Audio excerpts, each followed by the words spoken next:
And now it's time once again for Paul Bedard's The Continuing Adventures of Nicholas McNabb, the cab-driving crab. King Mello, the 300-pound blob of extraterrestrial jello, was lying in his bathtub, being served various styles of paranormalized shrimp cocktails by the laboratory animated once defunct Buffalo systems. He referred to as his misanthropically paralegal, eagle-eyed philanthropic mistresses. He being the monarch of the entire planet, Planetastio, was born, raised, benighted, and finally crowned high antlered monarch of the entire planet, after he saved a barrel of water from drowning in the frontier lands of Ring My Finger Bingo playing, Nero Canario, concubine, coconut-headed, lion-taming, ancient painting, framing, anesthesiologist way out west, lying, or rather swimming in his gold and silver-trimmed bathtub. He was at present holding court with his two uppermost lieutenants, Creep and Buzzard, both of whom had made the monotheostrastic journey from Earth to the planet Planetastio, riding inside a submarine-like contraption shaped like a stale avocado that could, with a little coaxing, reach speeds of up to 10,000 gigawatts, 1/1,000,000th of a millisecond. But all that, I suppose, is beyond the point.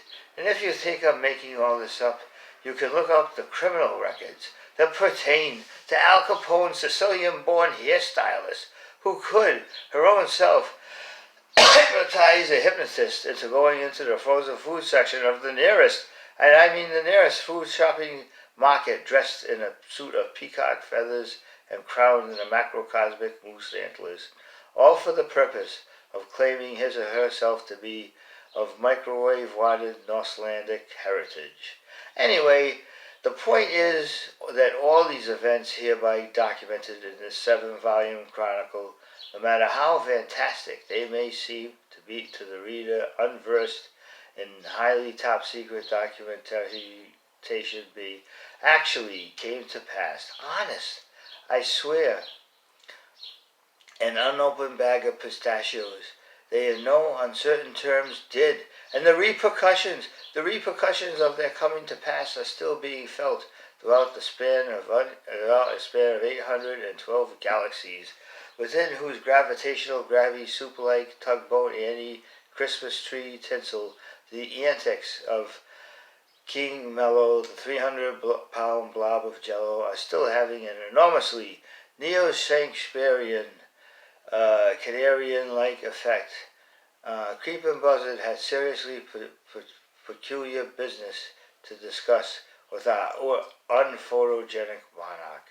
He had advised both of them, each of whom was, though villainously attenuated to the core, of a pacifistic personage designed by the heavenly creator, that in order to finance Misogamy Deuteronomy's underground empire, the two of them should undertake a mission of festive bank robberies. Both of them, though, being of altruistic habitude, advised the hale and hearty monarch that they would much rather employ the nonviolent usage of beehives as opposed to firearms in the scope and skittle of this new enterprise. We'll scope out a certain bank before robbing it, make appointments with the bank tellers' PCPs, and making sure none of them are allergic to bee stings, threaten them very firmly with a flurry of bee stings if they chose not to fork over the clams. And let's see how it's so. Chapter 2. The Grand Oracle of Silver Trade Green Teas visited each midnight's nearing slumbers Nicholas McNabb, the cab-driving crab, and telling him tally-ho and ta-ha, tiddle-widdle, wee of a faraway and distant galaxy, where turtleneck sweater-wearing bullfrogs made of cinnamon-flavored popcorn drank lemon-flavored tea on street sides, on street-side terraces until an hour before dawn. And what, pray tell, grandsire oracle of inner moist, joyous occasion is, mort be the name of this high-hat galaxy, me lord of the various and varied silver tray teas, snorkeled Grand Sir Nicholas McNabb, the cab-driving crab. The great grand galaxy, yoo-hoo, two-shoe, tally-ho, snickled and chortled the great grand oracle, moist emphatically.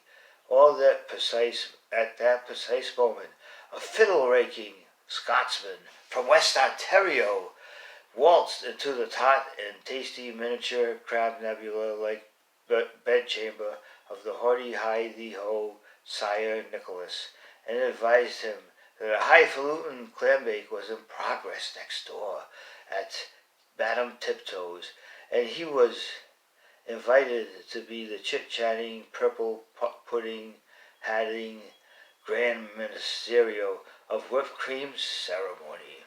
Oh, joy of joys! Everyone would be there, chimed Lady, dancing through the chickle chatter. Maggie had a doorway in a ballerina dress made of nickel-pickled coconuts from Norway. It was only 1/4 midnight by Martian mountain lunacy time, and the drumstick flower in the shirt lapel water sprinkling night was yet young. And then we have chapter 3.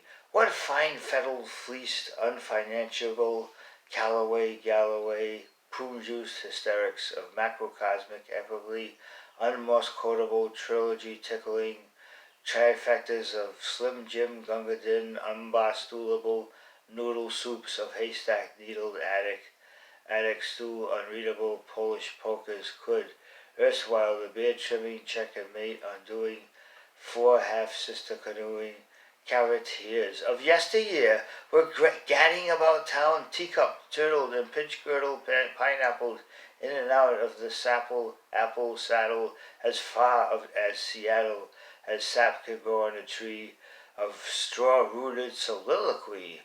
The illustrious attorney Ernie McCurney be doing canoeing upside down in Blue Bonnie Town, Missouri.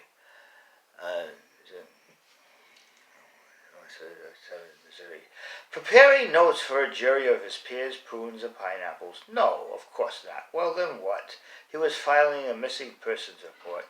You see, every single piece of taxidermy he'd inherited from his aunt, who lived at the time in New Jersey, had been stolen by 2 double-nostrilled, bottle-collecting, throttle-stick, candle wickers, everyone in the town highly suspected to be creep and buzzard. Their very own blueberry refrigerating alongside mouthwash gurgling, turtle-trapping Trappist monks' selves, who just now might have milked their last silk-silvered, hand-delivered mistletoe slipped Mickey under Buzz the Bird's clothesline-flapping Volkswagen. Not only that, but every last deep-fried chicken restaurant in town had run out of napkins. Everything was happening all at once.